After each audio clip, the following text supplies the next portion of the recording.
Hey YouTube, this is Tech. Welcome back to another video. Today I am going to be reviewing these Geekbes Smart Sockets that I got off of Newegg over a year ago for I think $4 each. Today they're about $15. I'm going to answer the question, are they practical, reliable, and designed well, and should you buy them?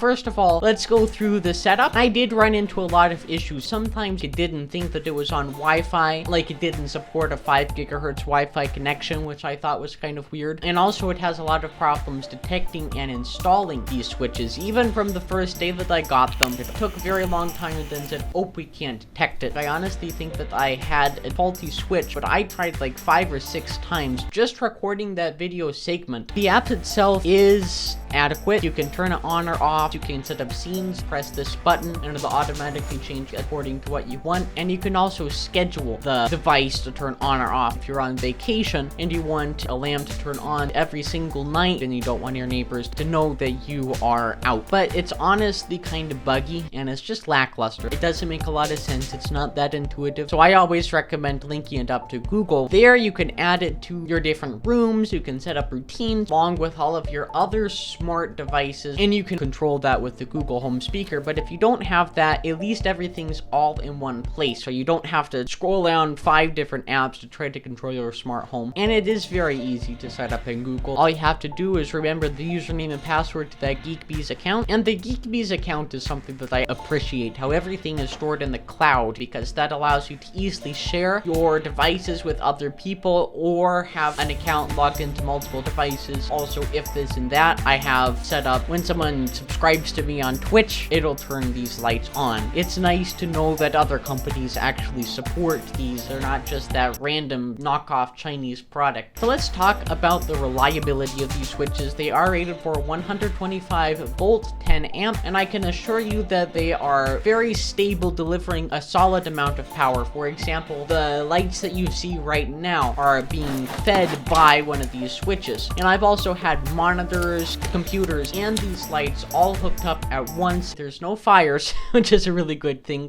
And there's no cutout or flickering or whatever. I have used these for over a year and I can say that they have not degraded in any way. The latency from the app is about 1/4 of a second, and the latency from a third-party application is about half a second, which is phenomenal. It's about as responsive as just pressing the button on the side, like it's that good. So let's talk about some of the physical aspects. First of all, it has a very modern design. You don't really notice it. There's no blaring colors. There's no really ugly logo. It's built very well. If you step on this, it's not just going to break. And the button itself is kind of hard to press, but at least there's a button there. It does have a blue LED. If you want a room to not have any lights at all, you can really notice this. So bright. But it's certainly not as bad as some LEDs that I've seen. And the button itself is a nice addition to manually control it. Let's say your Wi-Fi is down, which is one of the drawbacks to this. It does require an active internet connection. I tried having a switch to turn off and on the router,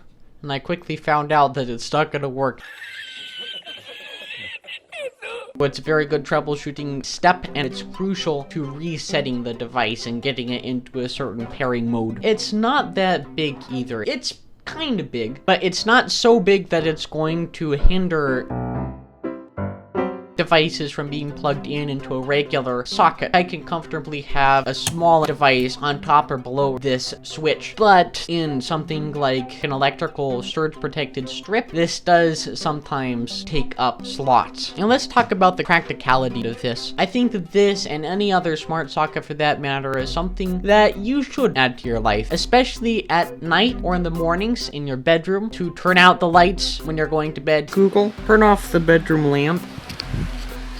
You got it. It's like the hall light isn't available right now. It's a lot more convenient to just do that on your phone than having to go up. It's kind of like that clapping thing that they had back in the 90s. Whenever I stream, all I have to do is ask Google to turn on the studio lights.